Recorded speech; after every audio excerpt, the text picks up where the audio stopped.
Estamos en Hablamos Español, Radio Occitania.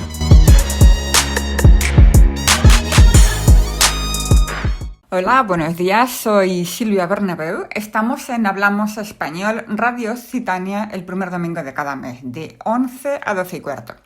Podéis escucharnos en diferido en iVox.com, en YouTube, podéis seguirnos en Facebook, en Hablamos Español Radio, o en Instagram, Radio Hablamos Español. Además, podéis escribirnos en nuestra dirección de email, hablamosespañol31@gmail.com. Os voy a hacer un pequeño resumen de todo lo que tenemos hoy para vosotros y empezamos con los colaboradores.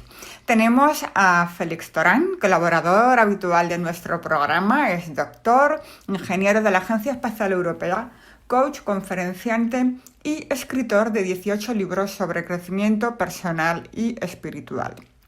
Está también con nosotros Federico Vilela, español, estuvo viviendo en Tailandia, ahora está viviendo aquí en Toulouse. Y Federico estará cada mes con nosotros para orientar y ayudar a todas las personas que vienen a Toulouse por primera vez. Cosas como alquilar una vivienda, abrir una cuenta bancaria, encontrar un trabajo, divertirse, etc. Y hoy tenemos a un nuevo colaborador. Se llama Anderson Villalba. Es periodista, editor, licenciado en Español y en Literatura, graduado de la Universidad Industrial de Santander de Bucaramanga, en Colombia. Él nos contará luego muchas más cosas, pero en nuestro programa de hoy, Anderson nos va a hablar de literatura y de cómo los libros ayudaron muchísimo a forjar los lazos a ambos lados del Atlántico. Y tenemos a una invitada también que se llama Raquel Sánchez, es psicóloga y doctora en psicopatología. Nos va a hablar del burnout maternal o agotamiento de los padres. Ya sabéis, si sois padres o pronto vais a serlo, es altamente aconsejable que la escuchéis dentro de unos minutos. Y por supuesto no podía faltar nuestra pregunta en las redes sociales. Este mes ha sido: ¿qué actividades nuevas has hecho con tus hijos estos últimos meses? Y es que estos últimos meses hemos vivido una etapa totalmente diferente y esto también ha influido en los juegos y actividades que hemos realizado con ellos, con los niños. En algunos casos estas actividades han sido sorprendentes y bueno, pues os lo voy a contar ahora mismo.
Estamos en Hablamos Español, Radio Occitania.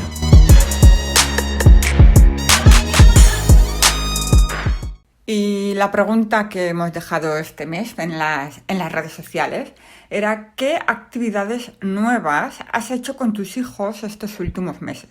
Y bueno, es que ahora no estamos confinados, pero es cierto que hay algunas actividades que nos pueden dar más o menos miedo o que simplemente la nueva normalidad es diferente y nos adaptamos. Entonces, he recogido algunas de las opiniones de nuestros seguidores en las redes sociales y así de forma resumida podríamos decir que la mayoría de las personas lo que más hace con los niños es cocinar pasteles, sobre todo siempre el chocolate por delante y también contacto con la naturaleza, salir a pasear por sitios donde hay poca gente, realizar senderismo, escapadas en bicicleta, siempre en entornos muy naturales. Y también algo que es más sorprendente es que mucha gente está bailando TikTok con sus hijos. Entonces, bueno, pues es algo curioso también. Y tengo aquí 3 personas que han dejado un mensaje. Una es Erika Martínez.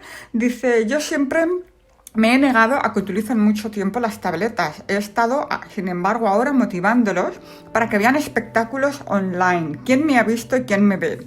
María Pérez dice, he estado grabando cuentos con los niños. Cada uno poníamos diferentes voces y ha sido muy divertido. Anabel Llosa dice, hemos estado mirando fotos. Es una de las cosas que hacía miles de años que no hacía y nos ha encantado a toda la familia. Y bueno, pues esto ha sido por hoy sobre nuestra pregunta del mes en las redes sociales.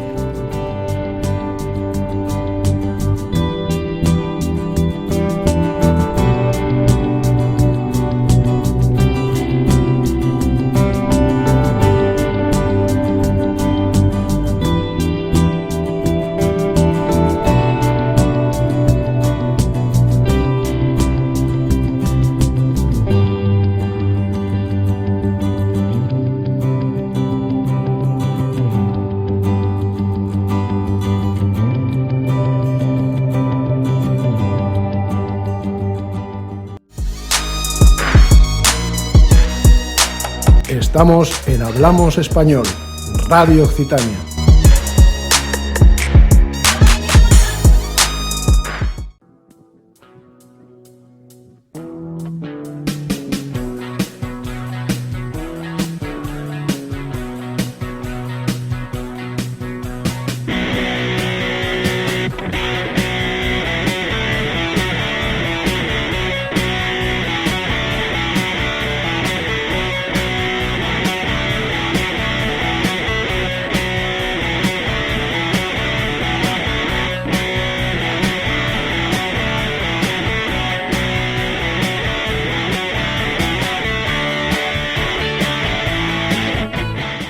Y tenemos a nuestro colaborador habitual, Félix Torán, doctor e ingeniero de la Agencia Espacial Europea, coach, conferenciante y escritor de 18 libros sobre crecimiento personal y espiritual.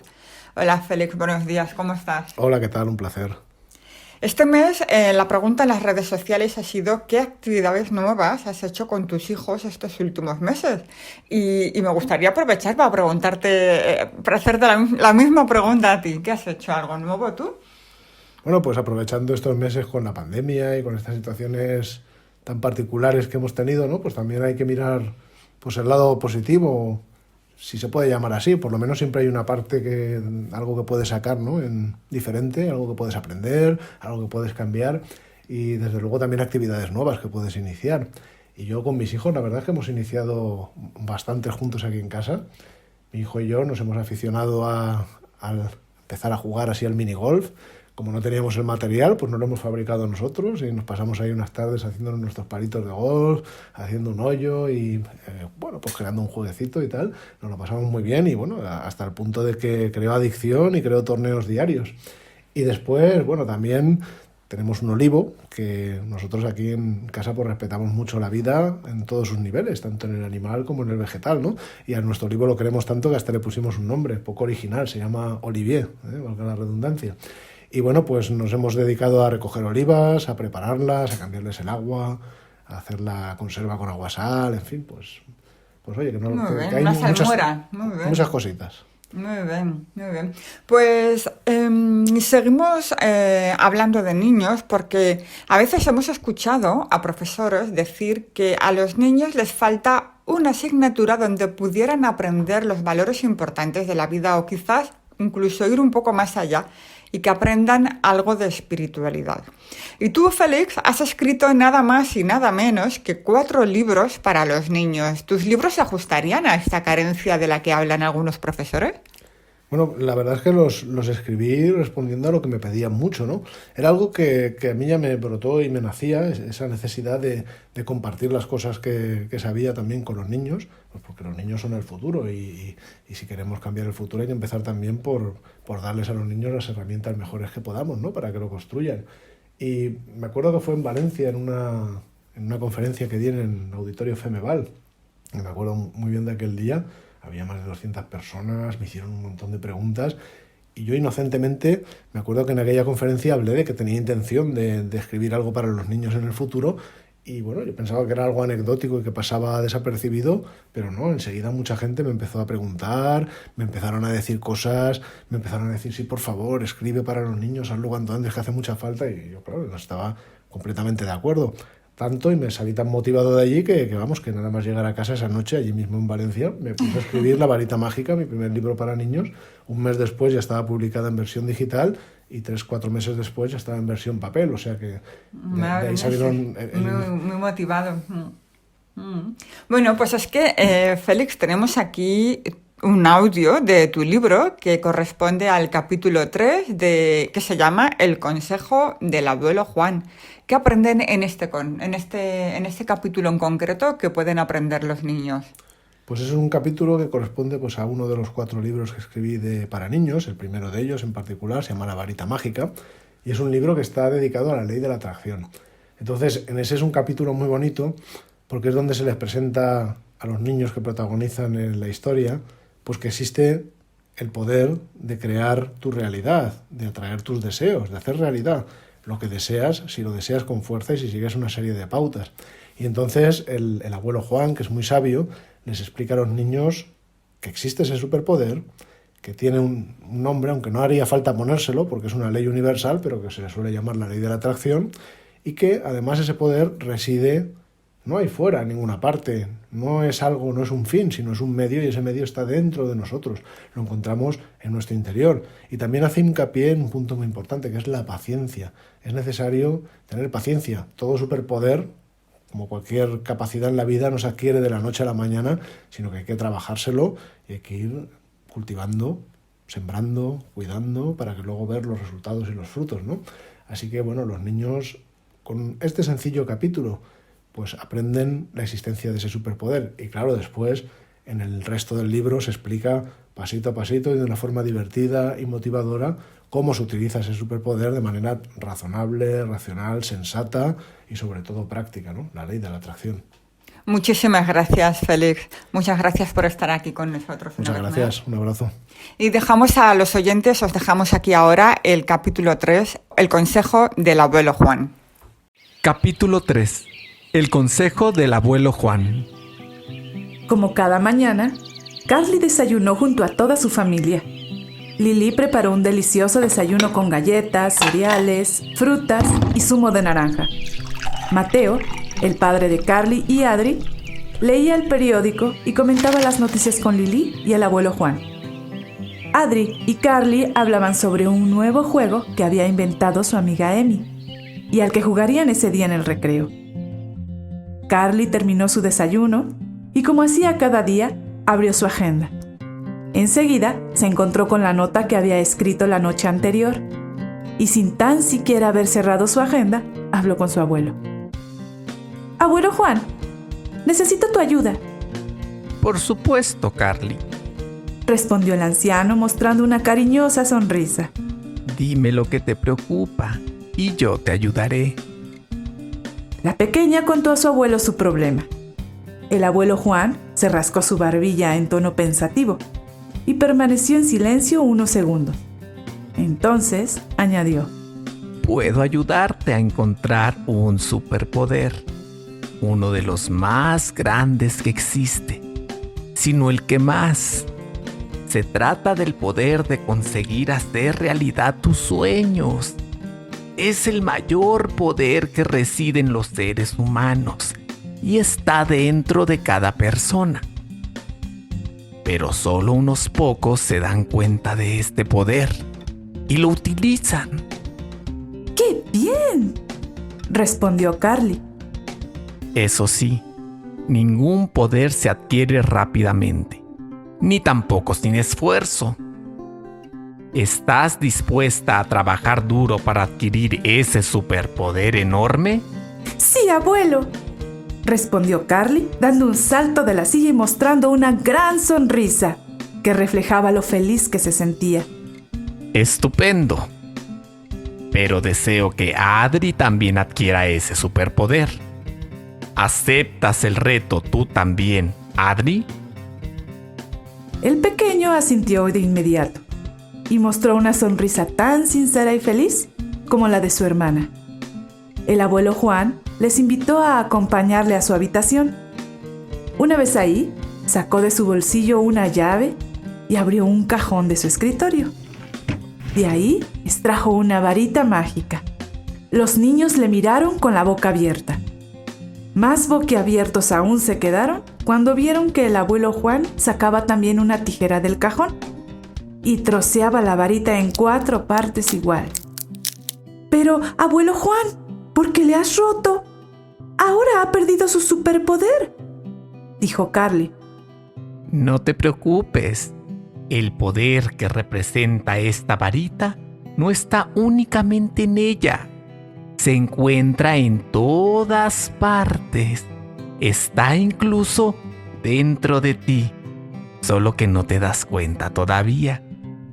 Para que consigáis descubrir ese poder en vuestro interior y aprender a utilizarlo, tendréis que seguir 4 pasos muy importantes. Son 4 retos. ¿Los aceptáis? Los niños respondieron afirmativamente y con gran entusiasmo. El abuelo les explicó que por cada reto que superaran recibirían un trozo de varita. Cuando lograran reunir los 4 trozos, los 2 recibirían sendas varitas completas. Carly, impaciente, no pudo evitar pedirle a su abuelo que les contara en qué consistía el primer reto. El abuelo les pidió paciencia. Les dijo que esa misma tarde, cuando volvieran del colegio, les daría su primera misión. Los niños se mostraron muy ilusionados y motivados. Por cierto, abuelo, ¿ese poder tiene algún nombre? No necesita ningún nombre, pero como tenemos que referirnos a él de algún modo, le podemos llamar la ley de la atracción. ¿Sabías que el Dr. Félix Torán comparte literalmente cientos de recursos para tu crecimiento personal completamente gratis en felixtoran.es? No te lo pierdas. Videos, audios, artículos, textos, blogs, conferencias y mucho más. Además podrás contactar desde allí con el autor.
Estamos en Hablamos Español, Radio Occitania.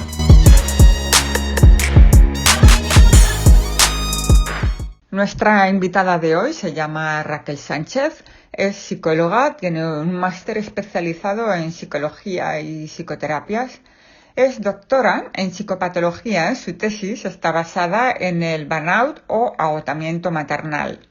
Actualmente es profesora titular en la Facultad Libre de Letras y de Ciencias Humanas de Toulouse.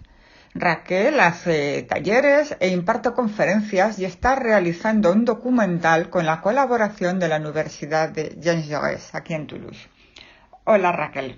Buenos días Silvia, buenos días a todos los oyentes de Hablamos Español Radio Occitania. Es un placer estar hoy con todos vosotros. El placer es nuestro, Raquel, que puedas estar aquí con nosotros.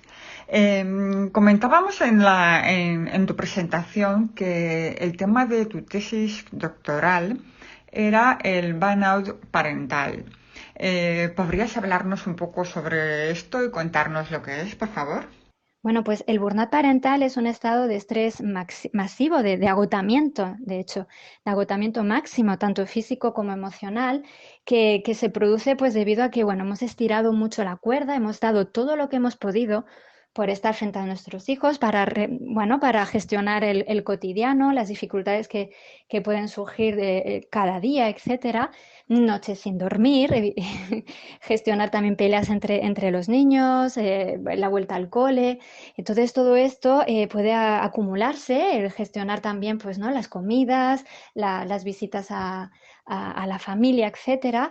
Y entonces, pues bueno, todo esto se acumula, el padre y la madre pues a veces y muy a menudo pues no tiene tiempo para él mismo, para a veces para la pareja, ¿no? Y comienzan pues a comerse ese tiempo y bueno, para poder estar presentes para la familia y para los hijos, ¿no? Entonces uno comienza a olvidarse por el beneficio de los niños y bueno, el cansancio se acumula, no se recupera y llega un momento que la cuerda pues se rompe. Pues todo lo que os estoy contando sobre el burnout parental parece que es relativamente reciente, relativamente nuevo, en el sentido de que sí que es verdad que antes no se hablaba demasiado.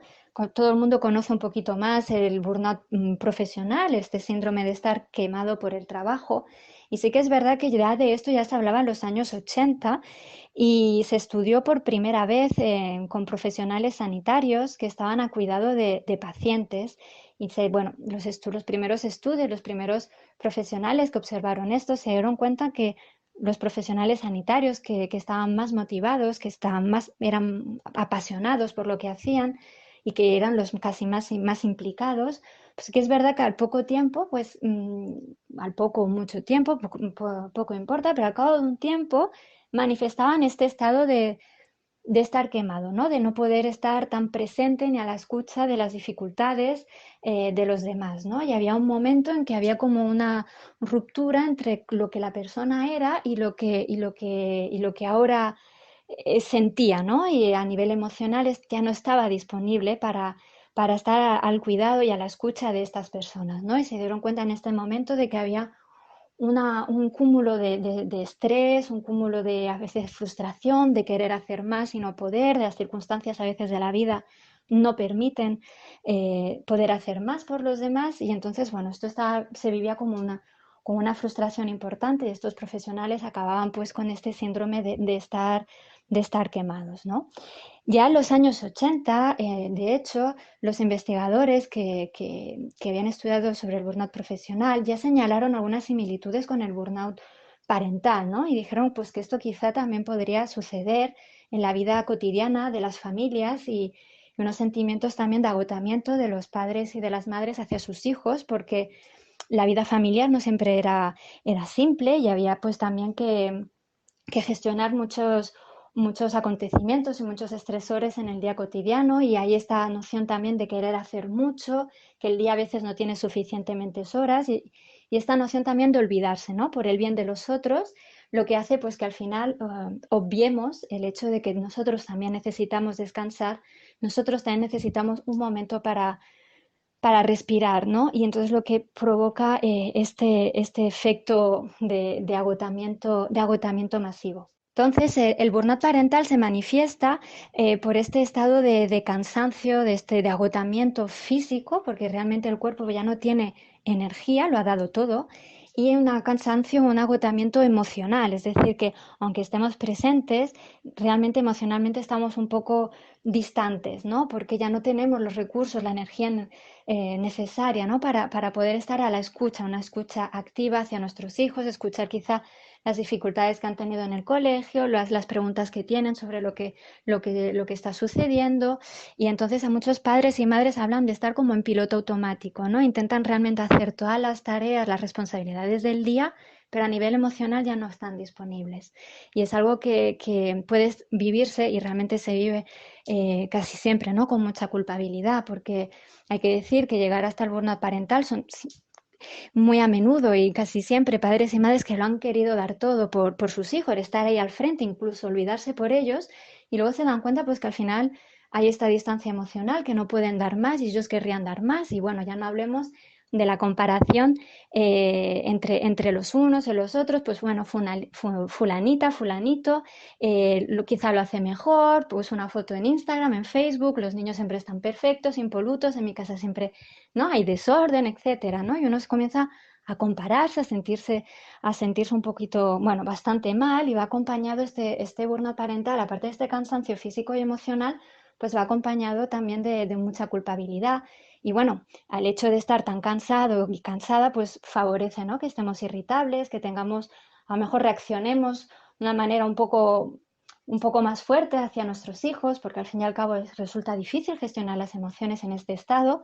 Y bueno, ¿no? Y el círculo de culpabilidad pues se hace cada vez más fuerte y hace quizá más difícil salir de este estado. Pues el burnout parental probablemente siempre ha existido. Sí que es verdad pues que hay algunos estresores, algunas dificultades familiares pues que han estado siempre presentes. El hecho de acumular noches sin dormir, algunas dificultades quizá a veces financieras, madres o padres en familias monoparentales, ¿no? Que han debido pues hacer frente solos a la gestión de la familia, la gestión financiera del hogar.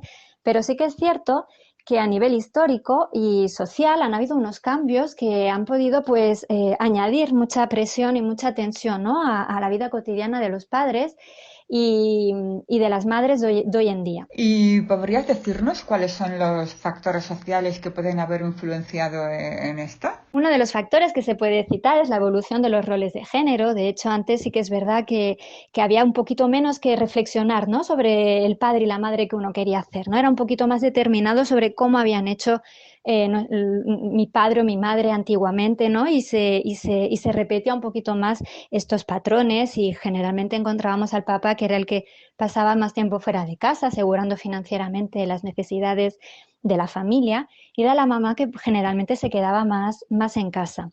Hoy en día las familias y los roles de género pues han evolucionado, han cambiado, y ya pues aunque las relaciones de pareja heterosexuales o homosexuales, pues ahora ya se preguntan más, ¿no? Bueno, mi padre hizo o mi madre hizo de esta manera, pero ¿cómo yo me quiero implicar hoy en día en la relación con mis hijos, ¿no? Es lo que hablamos a veces de una coparentalidad, es decir, que ahora ya no es tan determinado, sino que se reflexiona, ¿no? Y a veces hasta se puede llegar hasta negociar, ¿no? Con el papá o con la mamá, quién es el que se va a quedar más en casa, quién es el que lo va a cuidar los fines de semana, después del trabajo, según las disponibilidades y de cada uno, también a nivel de las tareas del hogar, lo que hace que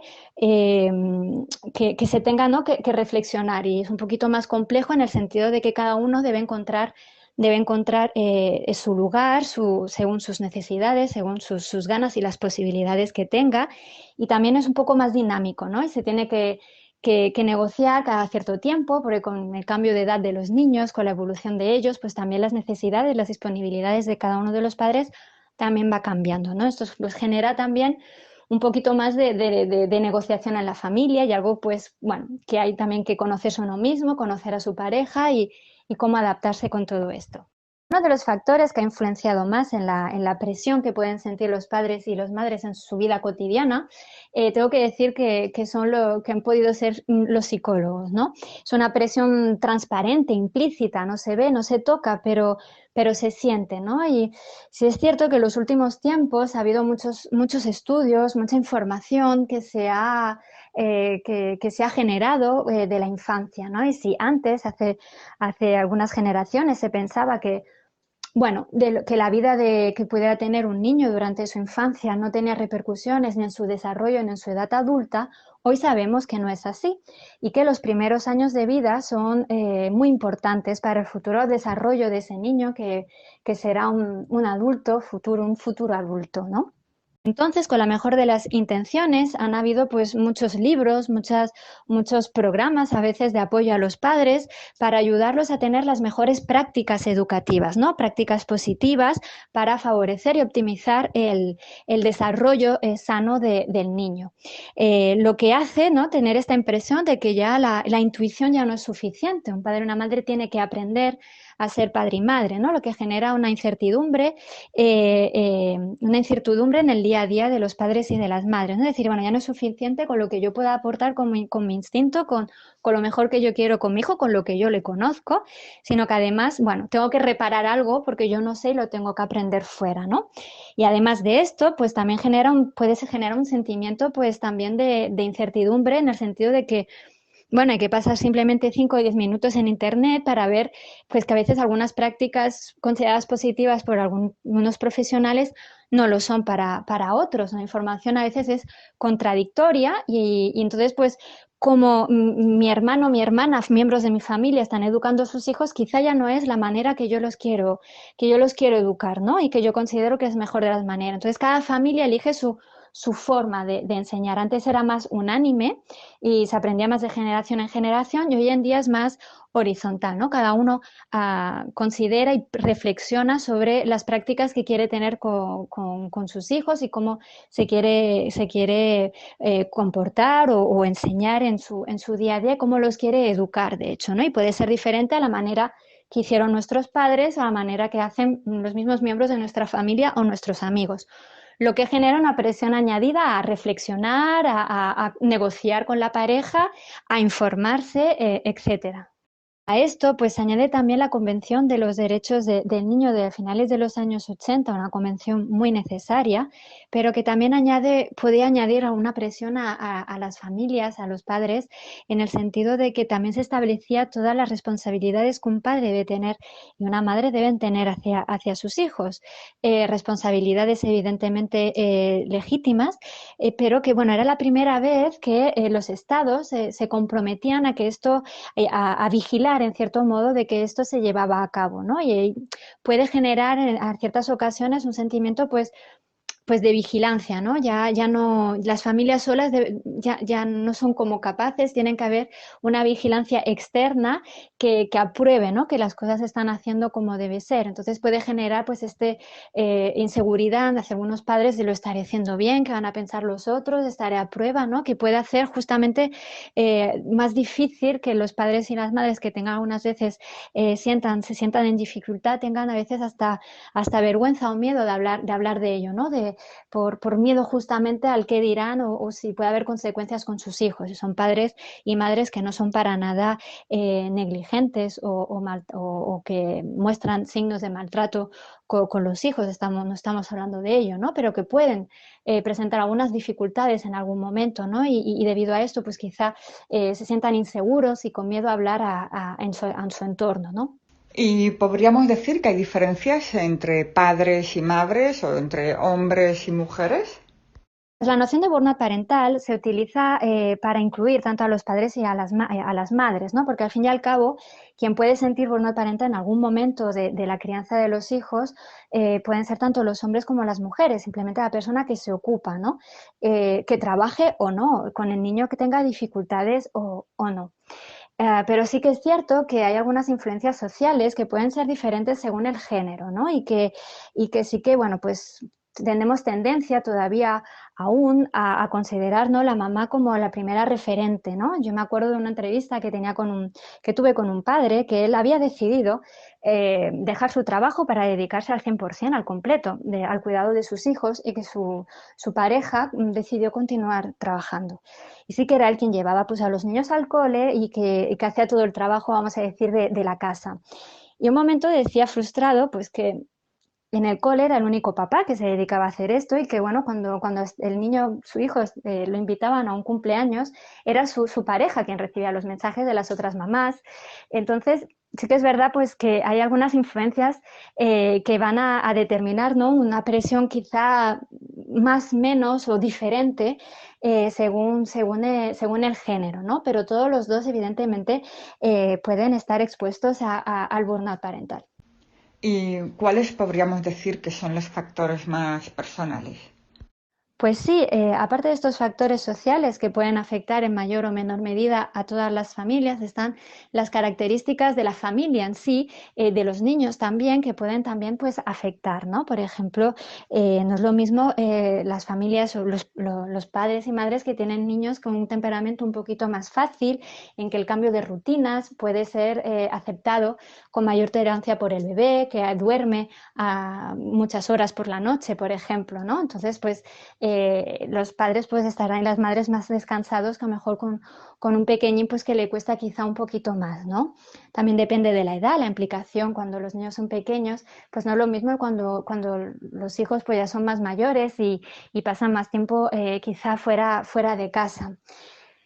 También están estos factores relacionados, ¿no? con las exigencias que uno mismo se pone como padre y como madre, ¿no? Cada uno tiene su ideal de familia, su ideal de ser padre y madre, ¿no? De decirse, bueno, pues yo cuando sea mamá seré así y esto yo nunca lo haré, y uno se da cuenta en el cotidiano pues que al final sin querer pues chilló un poquito más de la medida, que la casa está más desordenada de lo que nunca se había imaginado, ¿no? Y volviendo un poquito a Instagram y todo, pues le hubiera gustado tener un poquito a sus hijos más arregladitos, hacer más fotos, etcétera, ¿no? Y cómo vamos a aceptar todas esas cosas, ¿no? La diferencia entre el ideal y la realidad, que al fin y al cabo, para ser sinceros, todas las familias viven, incluso los que ponen fotos en Instagram. Y Raquel, ¿podrías darnos algunos consejos para los padres, para las madres que nos están escuchando en estos momentos, por favor? Bueno, Silvia, pues justamente en uno de los estudios de mi tesis le preguntamos a las mamás qué es lo que recomendarían a otros padres y madres que estuvieran pasando por lo mismo que ellas pasaron, ¿no? Y lo primero que nos dijeron fue hablar, liberarse de esas emociones tan negativas que se puede tener hacia uno mismo, incluso hacia los hijos y hacia la pareja, ¿no? Que es muy difícil aceptarlos, pero uno debe liberarse de ello, ¿no? Y buscar apoyo, ya sea amigos, ya sea familia e incluso profesionales, ¿no? No vivir esto de manera, no vivirlo solo, ¿no? En soledad, porque puede ir a más, aceptarlo, ¿no? Y dejar, pues, que los demás puedan ayudar en este periodo. Una de las cosas que también nos dijeron fue el no olvidarse, ¿no? Porque, bueno, uno puede llegar a este cansancio, a este agotamiento tan extremo porque quizás se ha olvidado, ¿no? Entonces no ha encontrado tiempo para uno mismo, ha considerado que no era importante. Y entonces, pues lo primero es también cuidarse, ¿no? Una familia está formada por los hijos, evidentemente, pero también por la mamá, también por el papá. Y una mamá y un papá feliz son hijos también felices, ¿no? Entonces, también meterse en la ecuación familiar. Y para quien se quede con las ganas de más, bueno, pues os voy a dejar aquí el teléfono de Raquel, 06 51 36 90 51. O si no, le podéis escribir un email a raquel.sanchez.psicólogo@gmail.com. Y no dudéis en contactarla para tener cualquier tipo de información sobre los próximos talleres que ella va a hacer en octubre y en noviembre, si no me equivoco, con conferencias también. Así que, bueno, pues ya lo tenéis todo. Y muchísimas gracias, Raquel, por estar aquí con nosotros, por compartir todo esto que sabes tanto, que has trabajado tanto. Y gracias por estar aquí con nosotros. Muchas gracias a vosotros. Además, ha sido todo un placer.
Estamos en Hablamos Español, Radio Occitania.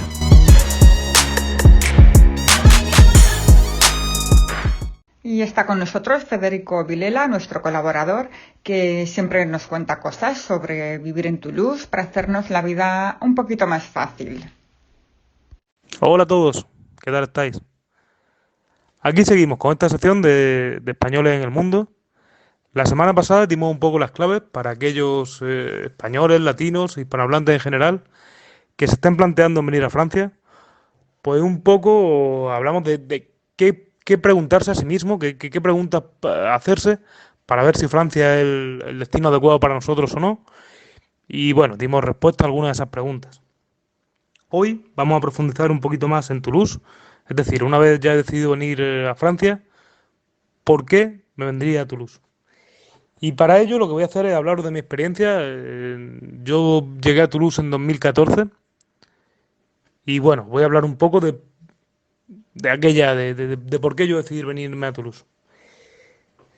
Entonces, en 2013 estaba trabajando en Bilbao como ingeniero y a final de año terminó mi contrato.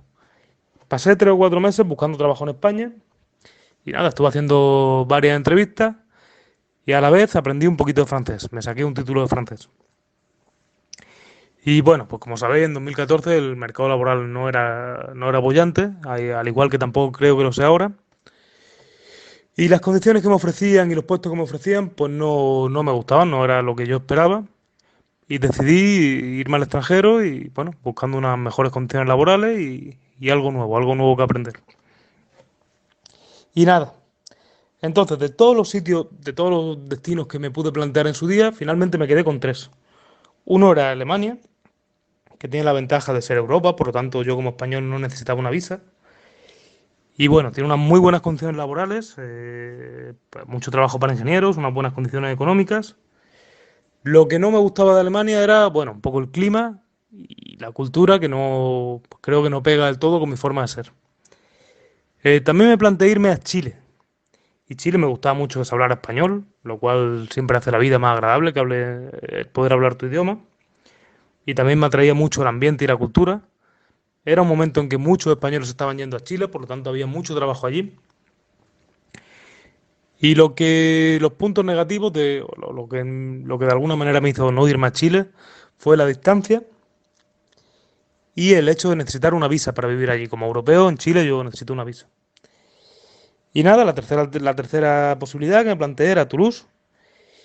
Y Toulouse reunía una serie de puntos positivos y pues ese fue el motivo por el cual decidí venirme aquí. Entonces, hoy vamos a hablar, pues ya he comentado, de por qué venir a Toulouse. Y vamos a analizarlo esto, es decir, por qué venir a Toulouse antes del COVID, antes del coronavirus. Ahora la verdad que las cosas están un poco raras y bueno, pues no sabemos bien qué es lo que va a pasar en un futuro. Pero bueno, ¿qué tiene Toulouse? Pues Toulouse como sabéis, es una ciudad cercana a la frontera, está cerca de los Pirineos, por lo tanto está a tiro de coche de España, vamos a decir.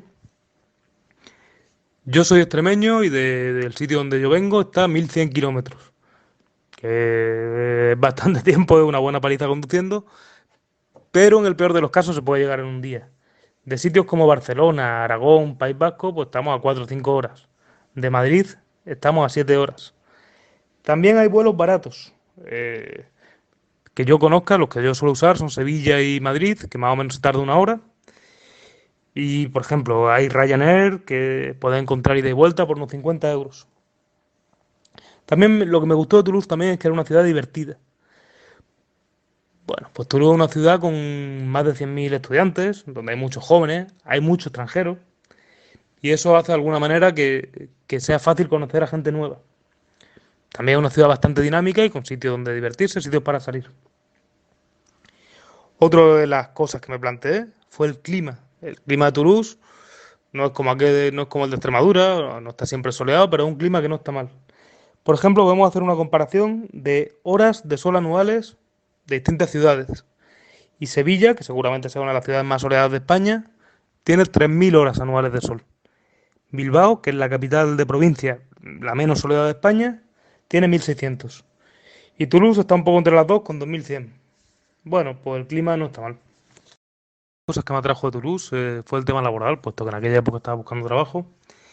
Y como sabéis, Toulouse es el centro de la aeronáutica, el centro europeo de la aeronáutica y de lo espacial, con lo cual es un centro de trabajo muy importante para ingenieros de todo el mundo, y no solo ingenieros, sino muchas otras profesiones. Y antes del COVID, pues era una ciudad muy saneada, una ciudad con la economía muy saneada, y era la ciudad que más crecía de Francia. Entonces, a día de hoy, bueno, pues como sabéis, con el coronavirus, con el COVID, hay mucho menos vuelos, la gente está volando mucho menos, y esto perjudica directamente a la aeronáutica. Dicen que para 2023 la aeronáutica comenzará a recuperarse y para 2025 se espera que todo vuelva a la normalidad que había antes del coronavirus. Pero bueno, como comenté en el otro programa, yo creo que en Toulouse hay muchas cosas que hacer, no solo está la aeronáutica, y supongo que la ciudad de alguna manera se reinventará. Y nada, el último punto que me hizo, un punto también que me atrajo mucho a la hora de plantearme si venir a Toulouse, fue la gran comunidad hispanohablante y española que hay en Toulouse. Decía el programa pasado que en Francia se habla francés y para venir a Francia hay que hablar francés, lo cual es cierto. Ahora en Toulouse pueden encontrar mucha gente que hable español y que hable un poquito de español en los comercios, en la calle. De hecho, el español es el segundo idioma más hablado de Toulouse. Y bueno, pues hasta aquí la sección de hoy que es un poquito más corta. Y nada, la semana que viene seguiremos hablando de estos temas, seguiremos profundizando en Toulouse, de cómo podemos aprender francés, cómo encontrar trabajo. Y nada, disfrutad y pasarlo bien. Un abrazo. Me hace mucha gracia, Federico, cuando dices antes del COVID como antes de Cristo. Muchísimas gracias y hasta el mes que viene. Gracias, Federico.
Estamos en Hablamos Español, Radio Occitania.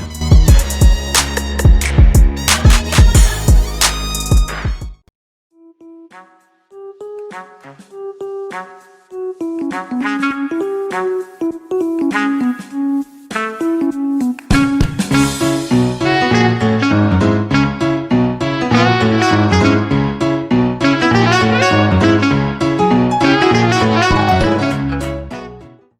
como habíamos comentado antes, hoy tenemos un nuevo colaborador, se llama Anderson Villalba, es periodista, editor, licenciado en Español y Literatura, graduado de la Universidad Industrial de Santander de Bucaramanga, en Colombia. Ha trabajado como editor junior y corrector freelance para casas como Planeta, Random House en Colombia.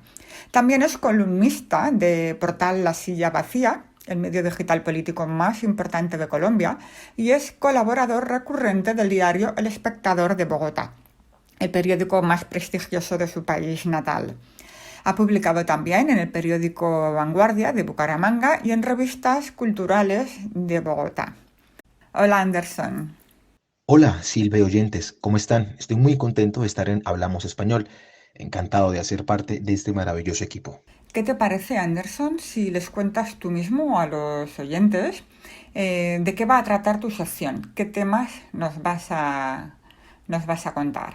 Hablaremos un poco de esos puentes y de esos lazos que comunican a América Latina y a España, dos regiones que comparten mucho, muchísimo más que la lengua española. Puentes culturales, puentes sociales, puentes artísticos, puentes económicos, puentes históricos, toda una diversidad de historias, de miradas, de idas y venidas. Vamos a intentar recordar lo que nos mantiene unidos a ambos lados del Atlántico. Hace cerca de 50 años, cuando España empezaba a sacudirse de la dictadura franquista y se asomaba al mundo, se gestó en Barcelona uno de los movimientos literarios y culturales más importantes de la historia literaria en lengua española, el llamado boom latinoamericano. Una explosión de autores, de libros, de nuevas miradas sobre lo que sucedía al otro lado del Atlántico, entre los Andes y la Pampa Argentina, entre Cuba y México, que puso sobre el mapa del mundo a esa región que para muchos europeos y norteamericanos era poco menos que una tierra de salvajes y de animales exóticos. Y fue Barcelona, la ciudad cosmopolita, rebelde y abierta a la que llegaron las vanguardias europeas, el escenario de esa eclosión nunca antes vista. A pesar de estar a más de 8.000 kilómetros de distancia de los países de sus autores y sus protagonistas, y tras años de haberse dado la espalda, Barcelona se convirtió en la capital de la literatura latinoamericana. Los pilares de este puente abierto a fuerza de novelas maravillosas y talentos inéditos son tanto históricos como circunstanciales. Buenos Aires, la preciosa capital argentina, y México DF, la capital del país que recibió a miles de migrantes españoles, eran los centros editoriales de América Latina, responsables del surgimiento, entre otros, de Jorge Luis Borges, de Juan Rulfo o de Neruda, nada menos, pero con el tiempo, y sobre todo con la astucia de dos personajes centrales, Barcelona terminó convertida en el epicentro cultural y literario de un continente en constante ebullición y poblado de historias listas para ser leídas. Los personajes protagonistas fueron el editor Carlos Barral y la agente literaria Carmen Balcells. Ambos apostaron por un puñado de jóvenes escritores que empezaban a hacerse un nombre en sus países, sí, pero a los que les faltaba el empujón de ser editados y leídos y promocionados desde Europa. Y, por supuesto, desde el mundo. El nacimiento de editoriales como Cels Barral, Planeta, Lumen, Tusquets o Anagrama, sumado al ambiente cultural de Barcelona, con sus librerías, sus cafés y restaurantes como el Amaya, al final de las Ramblas, o los Caracoles, en el barrio gótico, fueron cruciales para este estallido. Carmen Balcells convenció a García Márquez, todavía aturdido por el fenómeno de 100 años de soledad, de abandonar México y pasar una temporada en Barcelona, donde escribió El otoño del patriarca y a donde llegó en un viejo carro destartalado desde Madrid, y donde se quedó además durante 8 años. Lo mismo hizo con Vargas Llosa, a quien sacó de su acomodada vida como profesor de literatura en Londres luego de consagrarse con la publicación de La ciudad y los perros, la novela que para muchos inaugura el boom latinoamericano. El peruano llegó por primera vez en 1958 desde un barco italiano, y su impresión entusiasta se mantuvo hasta que regresó a fines de los 60, y donde dice, pasó algunos de los mejores años de su vida, donde vivió 5 años y donde además escribió Pantaleón y las visitadoras. Carmen Balcells desembarcó en Londres, donde yo estaba viviendo. Después de París me había ido allá, estaba enseñando en la universidad, tenía un trabajo que me gustaba hacer, me gustaba enseñar literatura. Me gustaba mucho Londres y un buen día Carmen Balcells, un verdadero ventarrón con faldas, entró a mi casa y me dijo: hoy día renuncias a la universidad y te vas a vivir a Barcelona. Y como a Carmen Balcells, cuando ordena algo, o la matas o acatas lo que ordena, pues me fui a vivir a Barcelona y nunca lo lamentaré. Fueron, creo, los 5 años más bonitos de mi vida.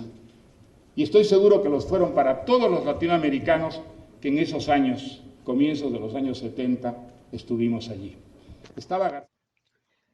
Ambos fueron vecinos entrañables en el tranquilo barrio de Sarriá, en donde se instalaron huyendo de la agitada vida nocturna de la ciudad, más apetitosa para José Donoso o para el mexicano Sergio Pitol, que pasaban, ellos sí, varias noches entre los bares de la Plaza Real.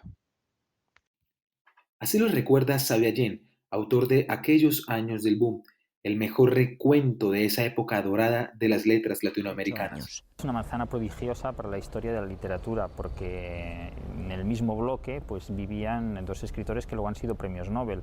Vivía García Márquez y casi al lado Mario Vargas Llosa. Entonces ellos eran muy amigos, se decía que sus pisos eran comunicantes porque la gente iba a comer en casa de uno y acababa tomando el café en casa del otro. ¿Y Barcelona? Pero García Márquez y Vargas Llosa son solo la cara más visible.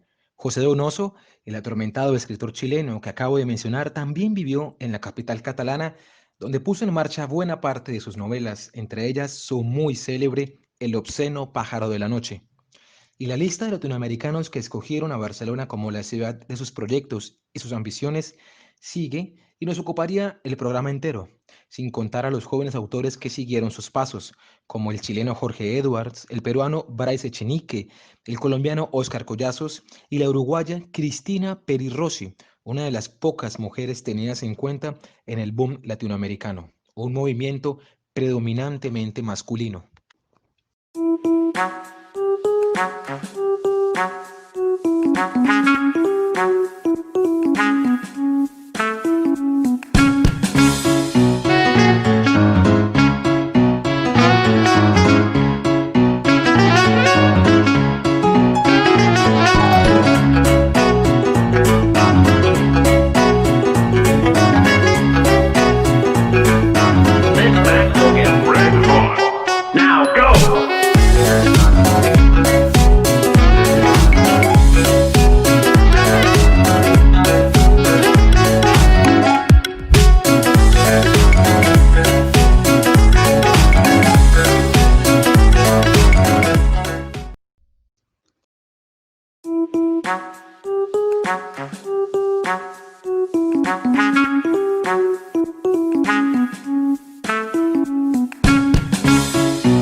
Julio Cortázar, el enormísimo cronopio argentino, que de niño vivió una temporada en la ciudad por cuenta de los trabajos diplomáticos de sus padres, viajaba con frecuencia desde París, su residencia oficial, para reunirse con sus colegas y también para pasarse por el Corte Inglés, uno de los pocos lugares en los que podía encontrar ropa a la medida para su 1,93 m de estatura.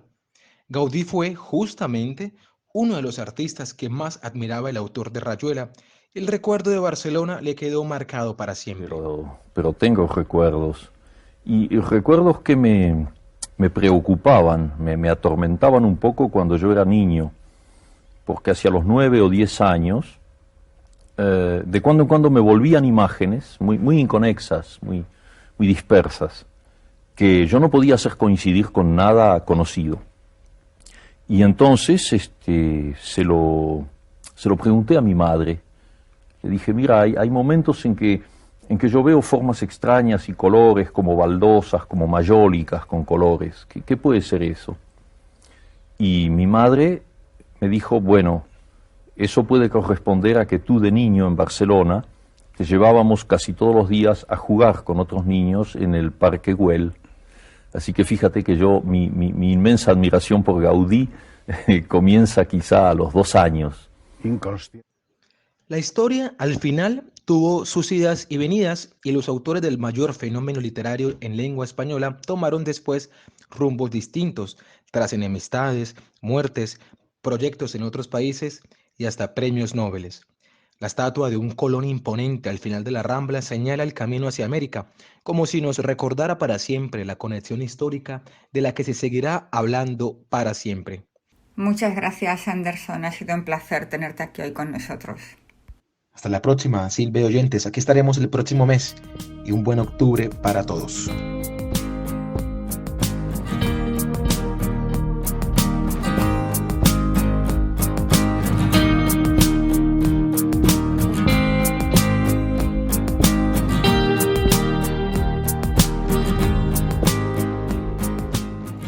Nos despedimos de todos vosotros, no sin antes recordaros que podéis dejarnos vuestros mensajes, vuestras sugerencias o preguntas en nuestro buzón de email hablamosespanol31@gmail.com, que estamos en Facebook, en Hablamos Español Radio, y en Instagram, Radio Hablamos Español. Y os recuerdo que es posible volver a escuchar nuestros programas en iVoox o en YouTube escribiendo Hablamos Español Radio Occitania. Muchas gracias a nuestra invitada Raquel Sánchez, doctora en psicopatología, por hablarnos del agotamiento burnout parental, y a los colaboradores del programa Félix Torán, Federico Vilela y Anderson Villalba. Que tengáis un buen mes de octubre y estamos de nuevo con vosotros el primer domingo de noviembre con muchísimas cosas que contaros. Todo esto será aquí, en Hablamos Español Radio Occitania. Y ahora os dejamos con el programa de nuestra compañera Paula, que se llama El Camino. Gracias y cuidaos mucho.